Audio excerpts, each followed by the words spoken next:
Up in the Himalayas, on the northern fringes of Pakistan, you find some of the most intimidating high mountain peaks on Earth. It's why the great explorer Marco Polo named this place the roof of the world. And below these mighty peaks lie valleys untouched by modern civilization. This is a world where supernatural forces and ancient mysteries control people's daily lives.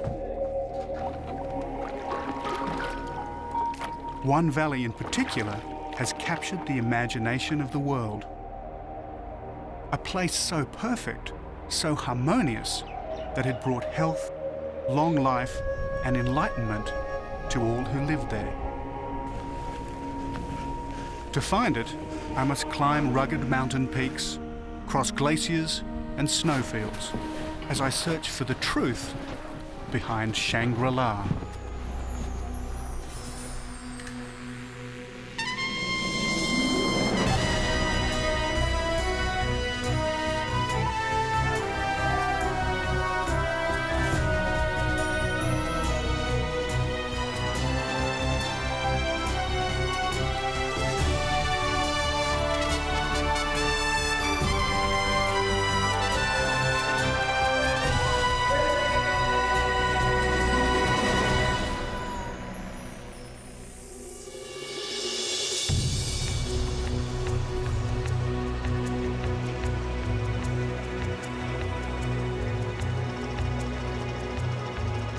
Hello, I'm David Adams, and this is the mighty Indus River.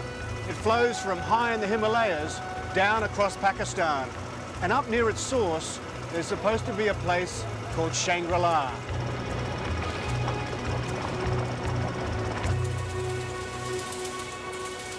So my search starts in northern Pakistan, a country sandwiched between Afghanistan, India, and China. From Peshawar, I head northwest into the Hindu Kush, then east to the Hunza Valley, in the heart of the Himalayas.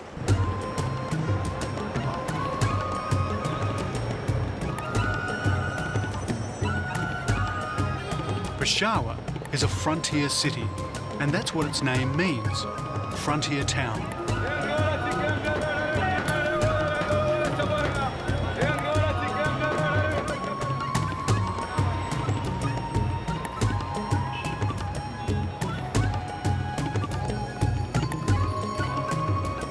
You can get anything in Peshawar, and I'm here to do a bit of research.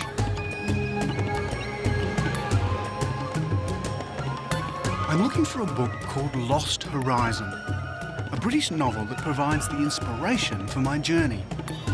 And in Peshawar, there's a shop that should surely stock books by British authors, the London Book Company.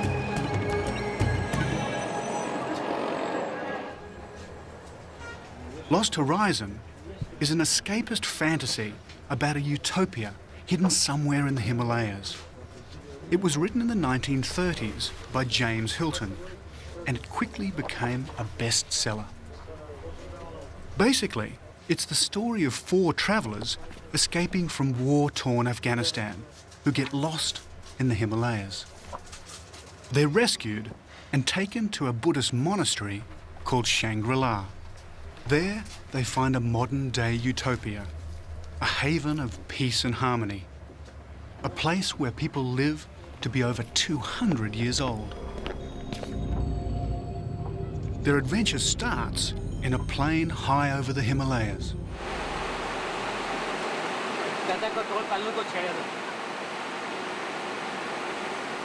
Of course, there was no Shangri-La. Hilton himself claimed it was a fictional place. But with the Western world on the brink of World War II, people wanted to believe it, and so a myth grew up. Maybe Hilton was hiding something.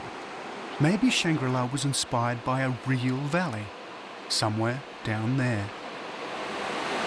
Well, the only clue that James Hilton gives us as to the whereabouts of Shangri-La is to say that the plane flew past K2 and Nanga Parbat, 2 of the highest mountains in the world.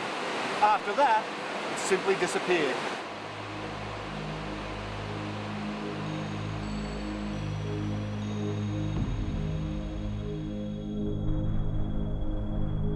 Nanga Parbat is a tantalising landmark.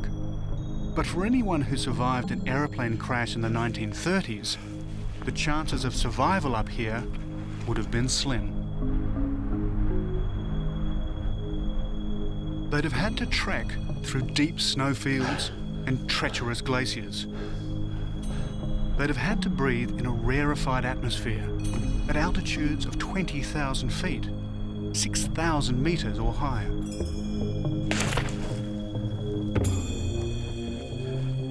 And then there are the crevasses, deep holes below the ice, ravines covered for centuries by ice and snow. From the left side. Yeah. Every footstep must be planned. Every footstep could be your last.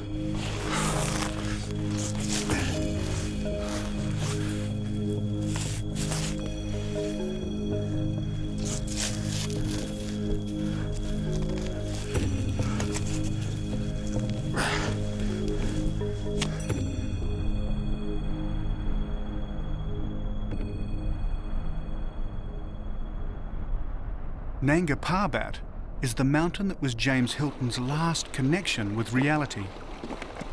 The place where the plane crash of Lost Horizon and the real world come together.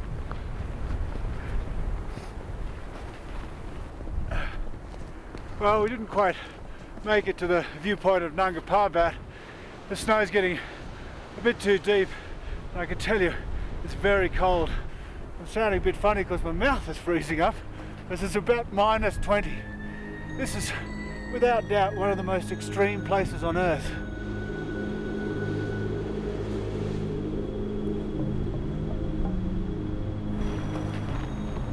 But despite these dreadful conditions, people have been coming here for centuries, looking for Shangri-La.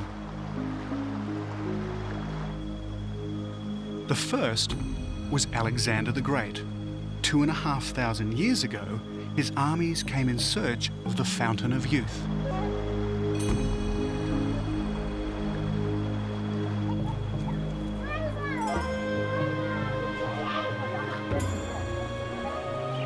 His quest started where mine starts, in the Bombaret Valley, a remote corner of Pakistan, on the border of Afghanistan.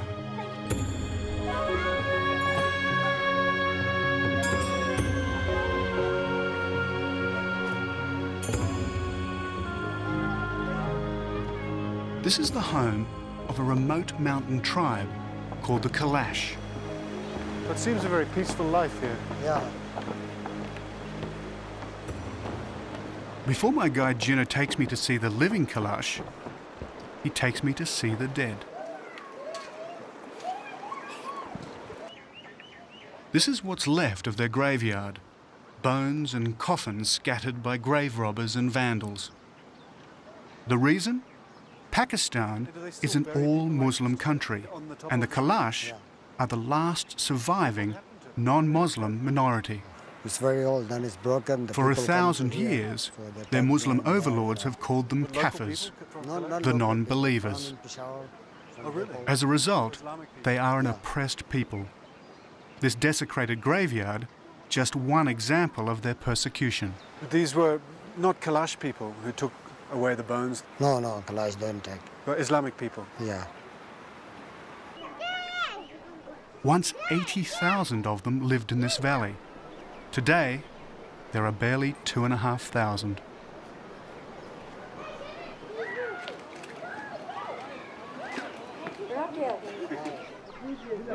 If anything, the Kalash look more European than Pakistani. There's an amazing prevalence of blue eyes and blonde hair amongst them. And there may be a good reason why. They say that even if Alexander the Great didn't find his Shangri-La, some of his soldiers did. They stayed on and intermarried with the Kalash, who still carry their genes. Not only that, but they're remarkably hospitable. Any visitor to this valley must drink the obligatory cup of tea. Thank you very much. So have you heard of the name Shangri-La? A place called a mystical place called Shangri-La? Yeah, the name I know. The Shangri-La is it's a good place. The people say one. So do you think it's possible to find it? Shangri-La is very far. Far from here? Yeah. And I've got a long way to Yeah, travel to maybe find it's in the Gilgit side Yeah. somewhere. I think it's the special weather. Yeah? Yeah.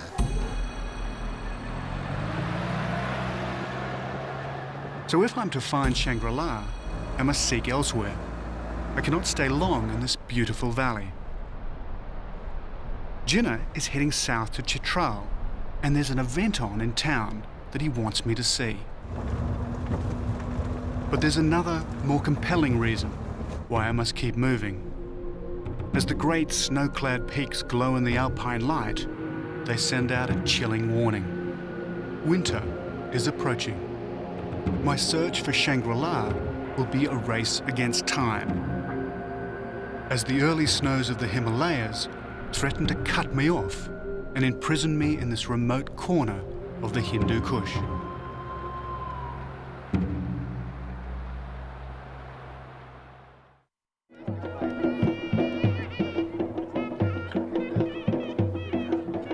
Every autumn, the wild horsemen of northwest Pakistan put their strength, courage, and horsemanship to the test. This is a game as old as Central Asia itself. It's called Bushkazi, and the object of their attention is a headless, legless goat.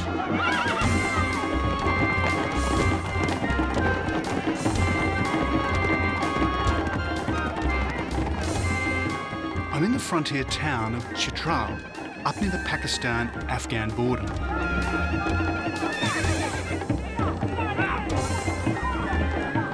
This ancient Afghan game isn't for the faint-hearted. Once a horseman has the goat, the opposition does everything in its power to get it off him. Which means a melee of grabbing, struggling horsemen, until someone makes a break.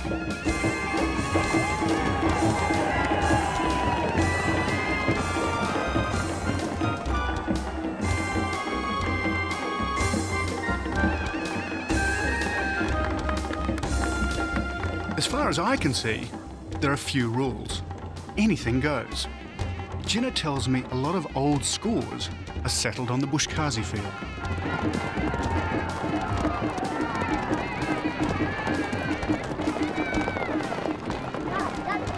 Bushkazi started as a practice for warriors to pick their wounded comrades from the field of battle. And new heroes are still created with every game.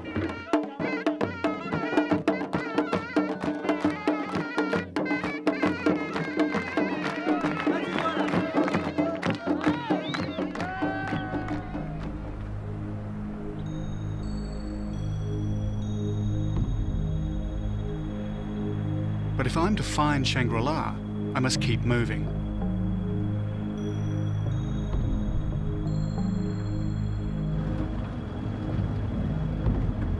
The first autumn snows are already falling, and there's only one road out of the Chitral Valley. Time to hitch a ride.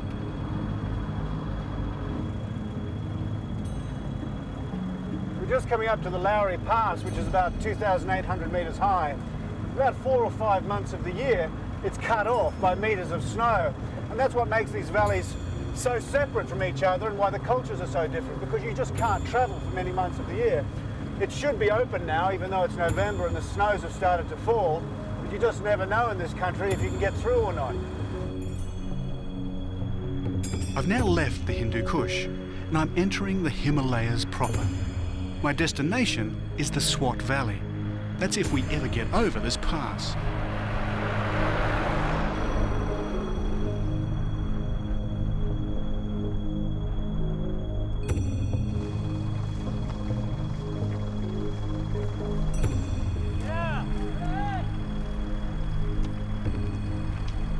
Because of the snow, the road is too narrow for passing. And since there's no regulation of traffic up here, vehicles going up come face to face with vehicles going down. And there they stop and argue. Eventually, they manage to dig away the snow. They tell me that this happens every autumn. It's crazy, but that's the way it is.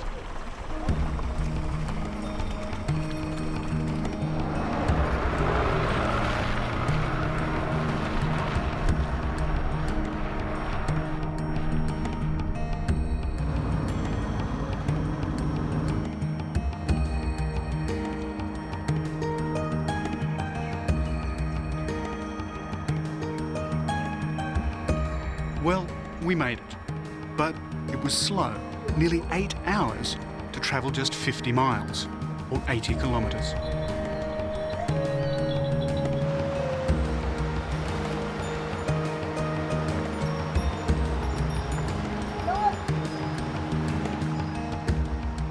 I'm passing through the Swat Valley, which should by rights have had a claim to being the inspiration for Shangri-La, because this valley was the birthplace of Tantric Buddhism.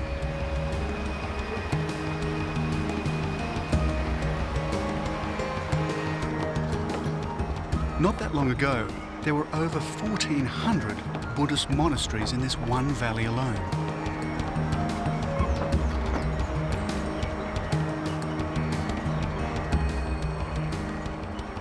Today, Islam holds sway, and the relics of its Buddhist past have suffered accordingly.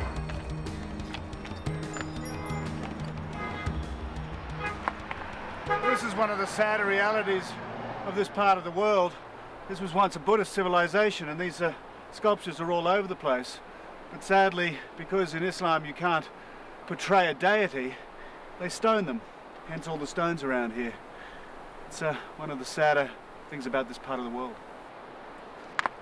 Where once there was a peaceful Buddha's face, the icons of Western consumerism have been pasted.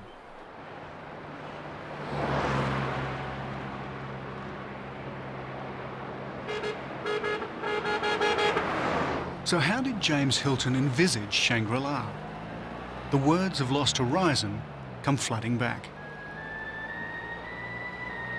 Shangri-La was touched with mystery. Listening intently, he could hear gongs and trumpets, and also the massed wail of voices. He found the traditions, both Buddhist and Christian, very reassuring. The whole atmosphere was more of wisdom than of learning. The High Lama had skill in telepathy and powers of healing. The monks had discovered the key to longevity, to semi-immortality. 30 or so years after Hilton wrote those words, another group of people searching for Shangri-La flocked to the Swat, the hippies.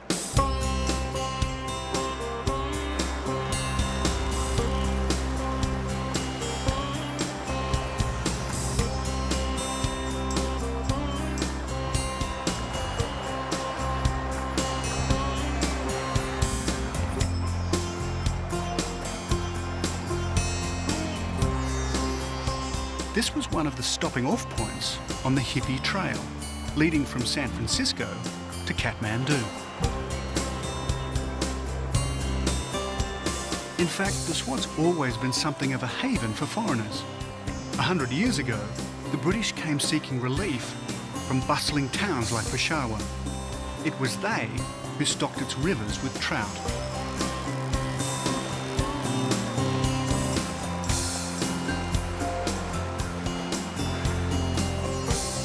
My companion Moambar Khan has benefited from both associations. He likes fish, and he used to run a boarding house catering exclusively to hippies, even if he didn't always approve of them. Woman, like, if woman legs is looking, legs, this is bad in Islam.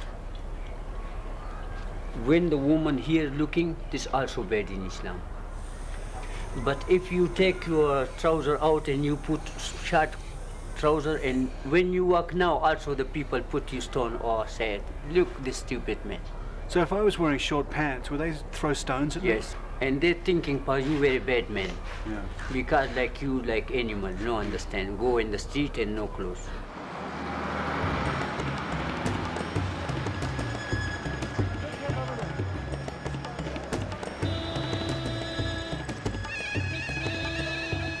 The hippies are long gone.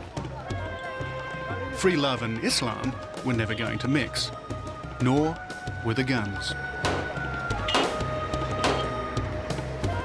2 valleys east of the Swat is the town of Bishan. No one bats an eyelid here as gunfire racks the streets.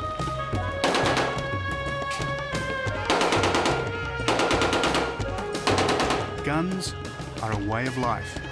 Blood feuds are an institution. These inter-family, inter-tribal battles cause thousands of deaths every year. The penalties of the ancient system magnified 1,000 times by the killing power of modern weapons.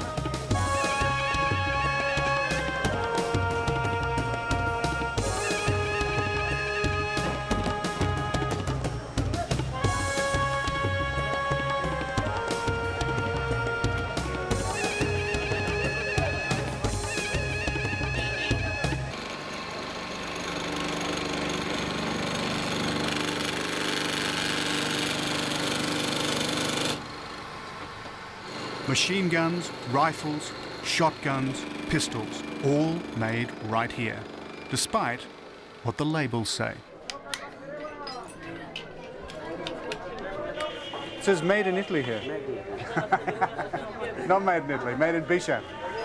They make ammunition here too. It's estimated that 60% of all Pakistani men own a gun.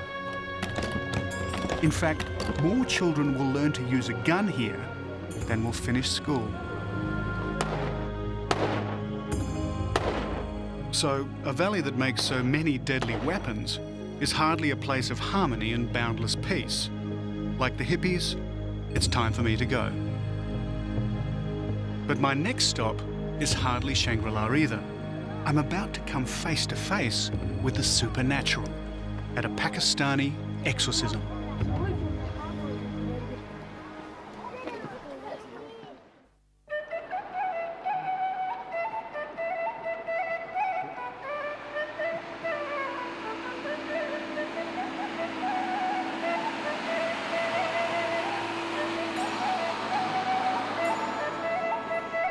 I'm high in the Himalayas on the main road linking Pakistan to China, the Karakoram Highway.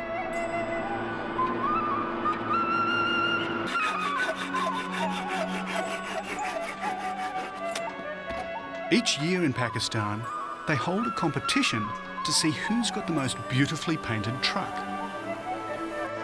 Trucking here is a family affair, and each family takes pride in making its truck more gaudy and highly decorated than the next.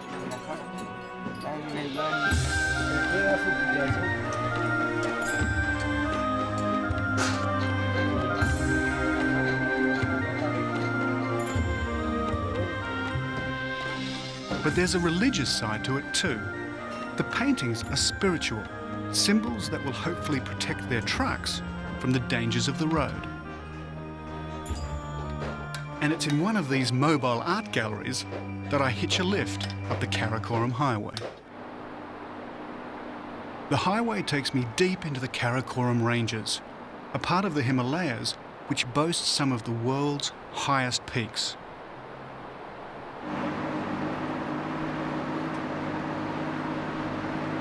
As we drive, I follow the valley of the Indus. In James Hilton's novel Lost Horizon, Shangri-La was supposed to be somewhere near the source of this great river.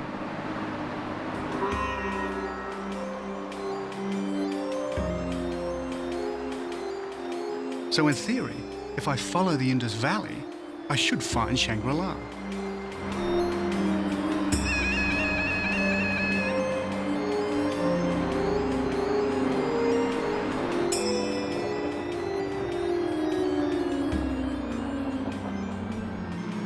At the wheel is a Pathan. My travelling companion is also a Pathan. a member of another warlike tribe that lives up near the Afghan border. All across Pakistan, it's the Pathans who dominate the trucking industry. You are first to visit in this area? Yes, first time. I've travelled in Srinagar, in India, and also in Afghanistan, but not up here. Not here. So do they think that if their truck is very beautiful, they will get more business? No, this is for not business. This is for For pride. for pride. Yes. Well, I've never seen anything like them. They're wonderful trucks. Yeah, And very comfortable up here too. Huh? yeah, thanks. It's a good way to ride.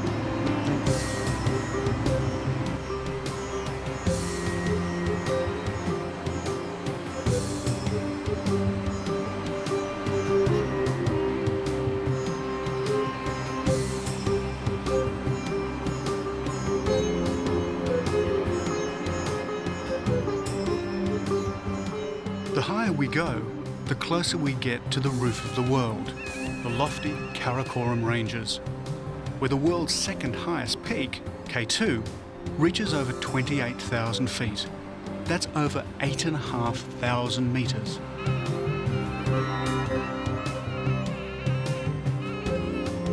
But if I want to get to my spiritual Shangri-La, I must abandon the truck. Where I'm going, there are no roads. As I draw closer to my destination, I'm warned to be careful. The locals believe powerful spirits, fairies, live on the snow line. Keeping on the right side of these fairy spirits is very important indeed. This is a superstitious world. This man is believed to be the subject of a curse. He's not responding to conventional doctor's treatment. He's feverish and his body's racked with pain. So they call in a shaman, a medium who communes with the spirit world. It's hoped he can locate the cause of the problem.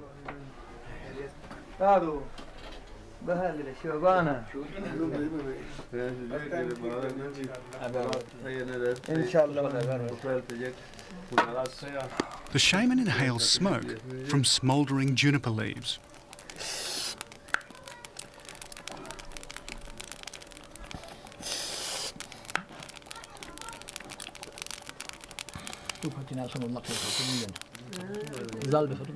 Juniper smoke and deep breathing induces a trance.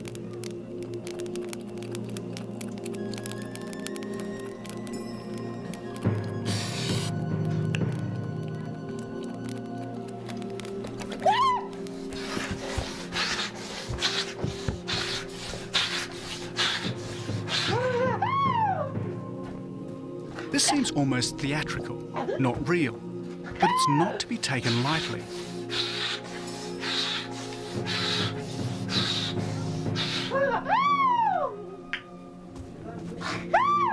People here have an unshakable faith in the supernatural. Those who believe themselves to be cursed often die.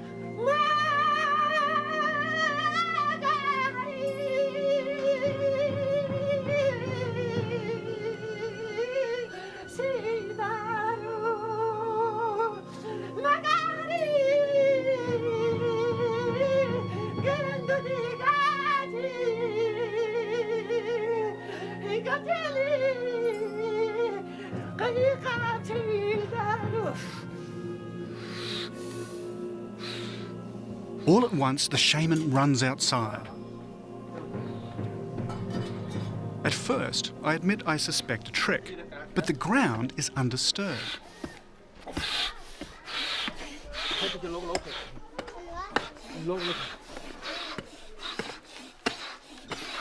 I watch carefully. How does he know to dig here? Obviously, the shaman thinks there's something here causing the old man's disease.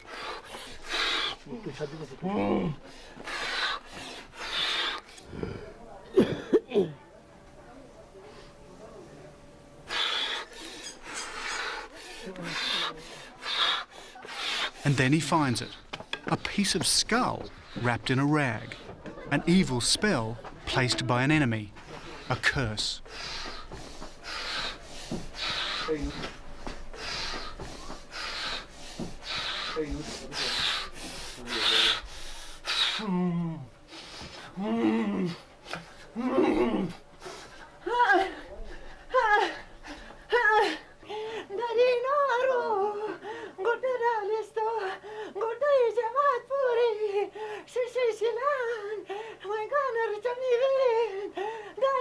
But the trance isn't over. He continues his communion with the spirit world until, totally exhausted, he faints.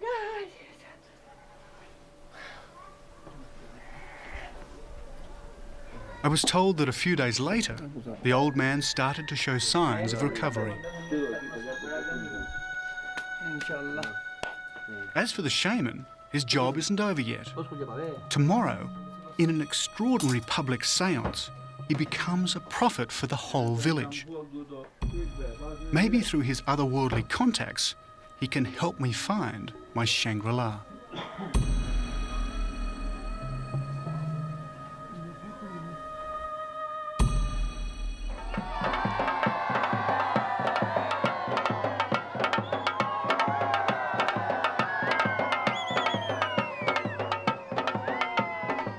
Much of Pakistan is Islamic in the extreme, but up here, in the country's far north, villagers still often commune with the supernatural.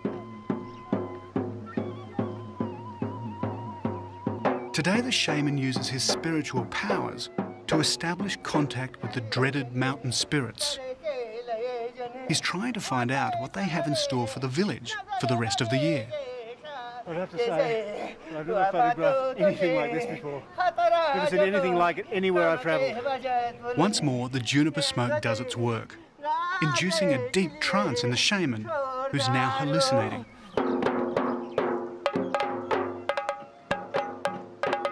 In his ecstasy, he translates the fairy prophecy. If he looks sad, the news is bad. If he looks happy, the news is good. Fortunately for the villagers, he looks happy. At pagan rituals like this, they slaughter a goat, and in a macabre twist, the shaman grabs it.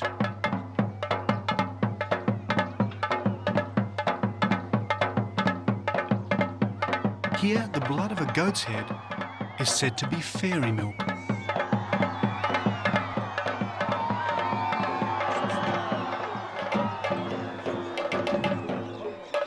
I had half a mind to ask the fairies through the shaman if they could help me find Shangri-La, but I guess this was their reply.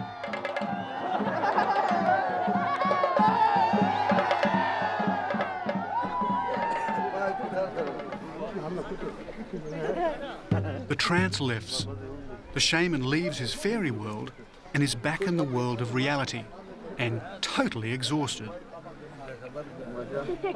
His party may be over, but it's only just starting for the villagers.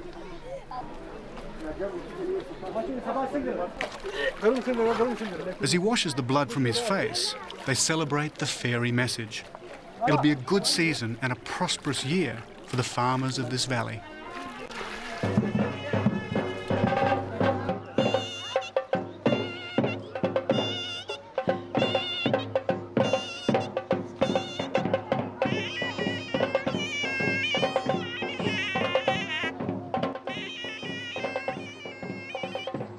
As for me, I have an appointment further up the Karakoram Highway, towards the Chinese border.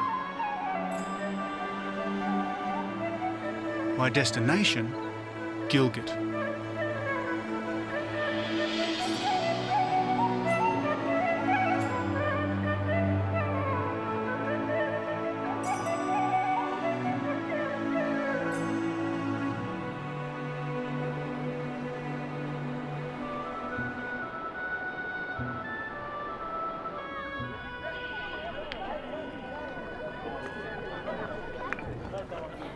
Gilgit is a town little known outside Pakistan.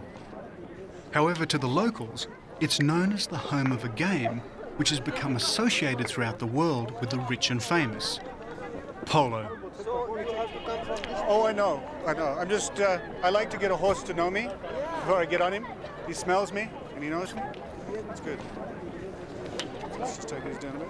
But you don't have to be rich to play polo in Gilgit. You just have to be a good rider. And while I've ridden horses all my life, I've never played polo.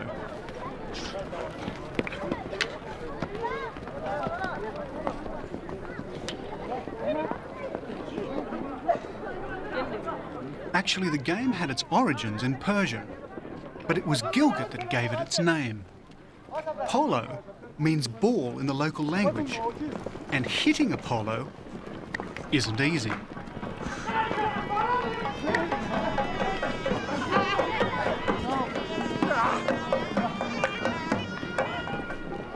Back in the days of the Raj, when the British Army was here, the cavalry officers were captivated by this game.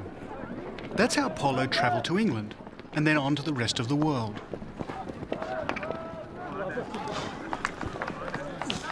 But it just doesn't seem to be my game. And it didn't get any better. These guys are just brilliant riders.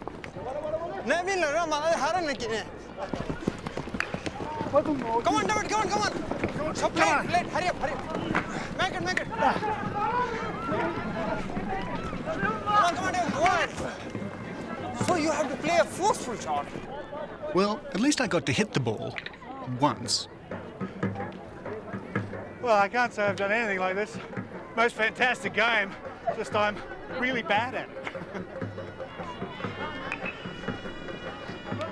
I tell my companions why I'm here, to search for the lost valley of Shangri-La. They tell me that they know of a crashed plane near a town called Skardu. Maybe it's the one that inspired James Hilton.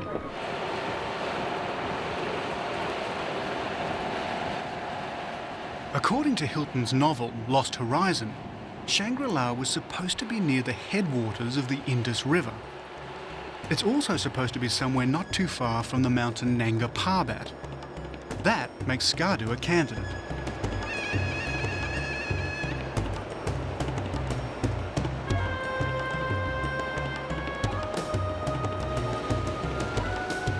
But this hardly looks like paradise on Earth.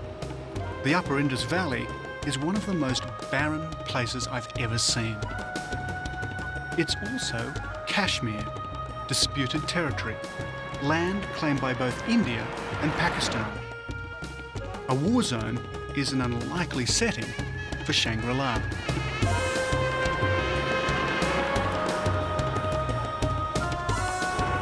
But it's here all right.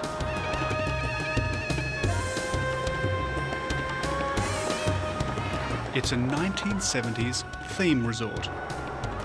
And it's where I'm staying.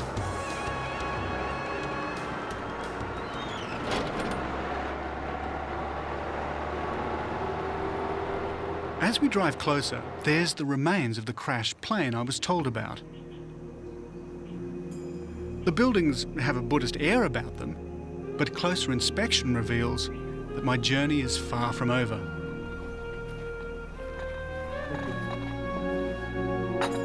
An out-of-season tourist facility, cashing in on the Lost Horizon myth, might be someone's idea of Shangri-La, but it's hardly mine.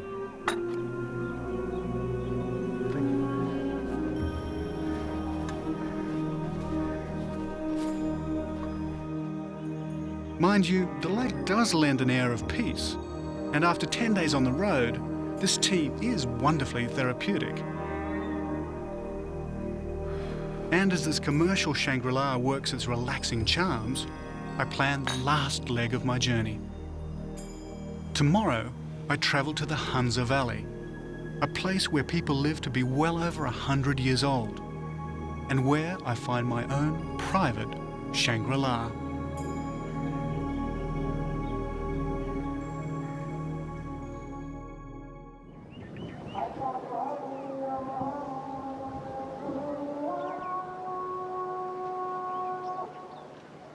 Hidden deep in North Pakistan, not far from the world's second highest peak, K2, is Skardu. This remote town is a mecca for climbers. This is where they hire camping and rock climbing equipment before attempting some of the world's highest mountains. And it's not far from here that I hope to find the inspiration for the mythical valley of Shangri-La. I've travelled more than 500 miles from Peshawar on the Pakistan-Afghan border. From Skardu, I head north towards the Chinese border, where I enter the Hunza Valley.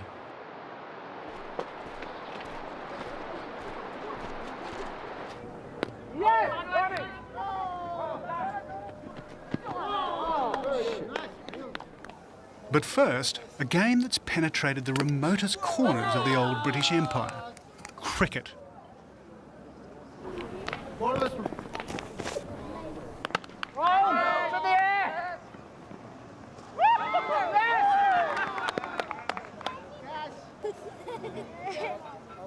The crew and I are challenged to a match: Australia versus Pakistan.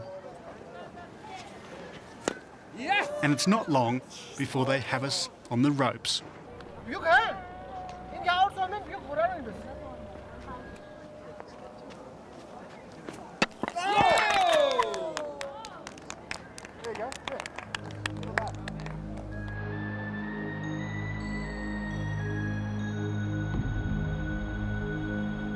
Back in the days when the British Army ruled India and what's now Pakistan, this was literally the ends of the earth.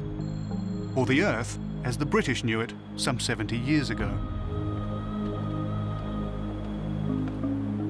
Below this fort's walls was the known world: cities, order, civilization.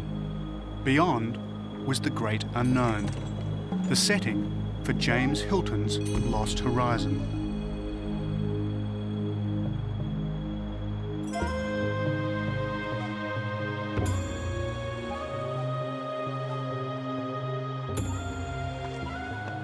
Well, as you can see, this fort commands quite a presence over the valley.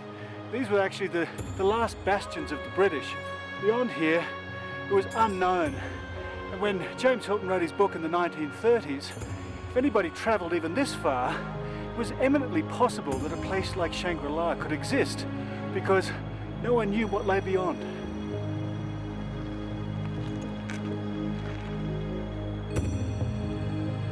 So if I'm to find the place that provided James Hilton's inspiration, I must enter this great beyond.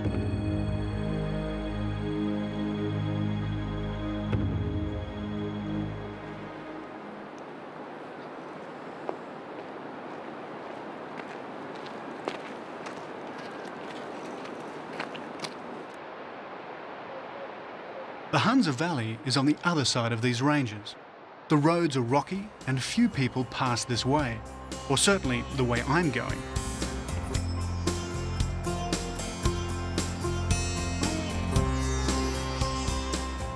And as I enter the valley, I immediately get a sense of the timelessness I'm looking for.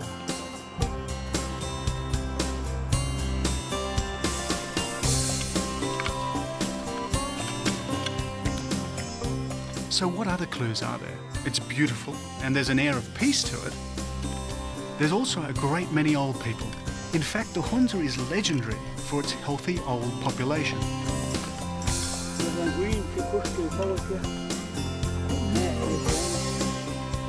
It's said that up here, people regularly live well past 100 years of age, if not older.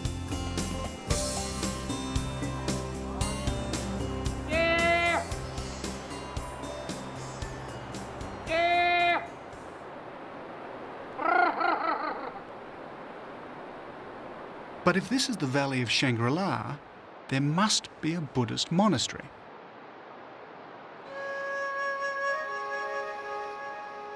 And there it is. At the head of the valley sits a building with a distinctly Buddhist look. A building that fits the description of Shangri-La better than any I'd seen anywhere in the Himalayas.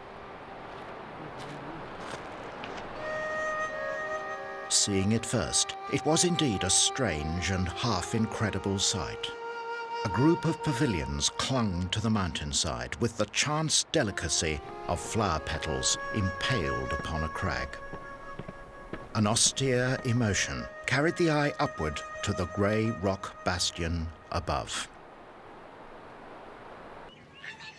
Under the pavilion-like features of this ancient building, I enter, unsure as to what I'll find. Is this a place of enlightenment? Could it be a place that once entered, you never want to leave?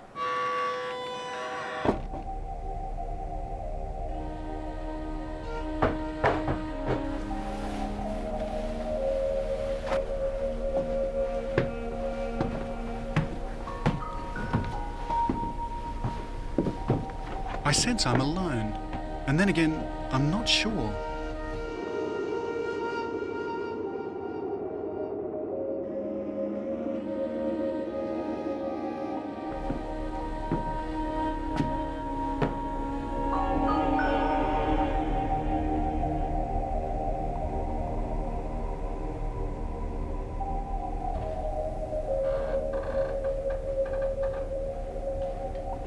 As I travelled through the narrow corridors and caught glimpses of vistas that showed how beautiful the valley was, I felt that it may well be the place that inspired Shangri-La.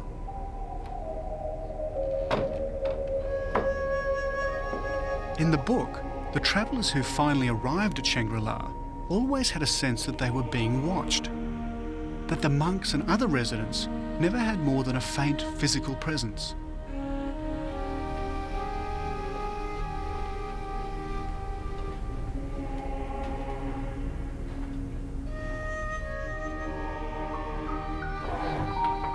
As I wander the corridors and rooms of this strange, deserted building, I too get a faint sense of the people who once lived here.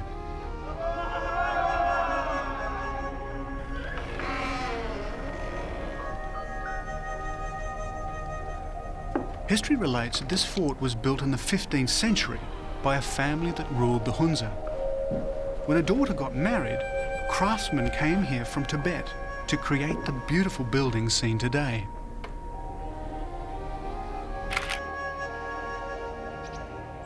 So perhaps that explains this building that's more fort than monastery.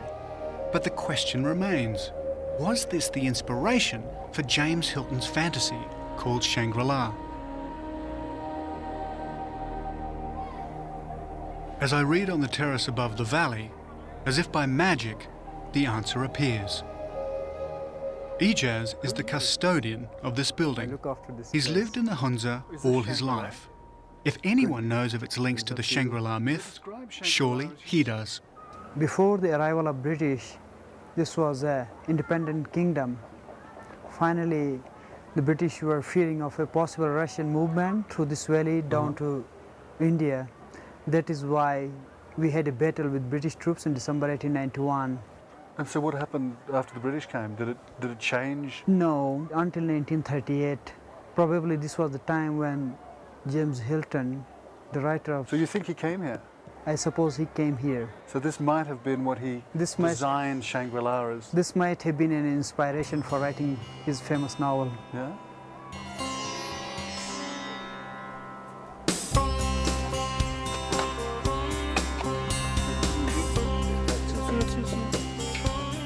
Ijaz may believe that James Hilton could have come here, but I'm not so sure. Though, it doesn't matter either way.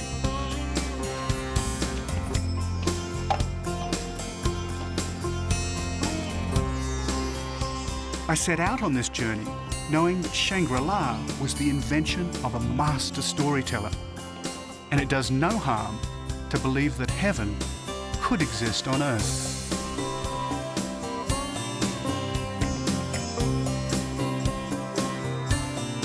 James Hilton believed each of us needed a place like Shangri-La to escape to, even if only in our imagination, a place of hope, a safe haven from the rigours of the world.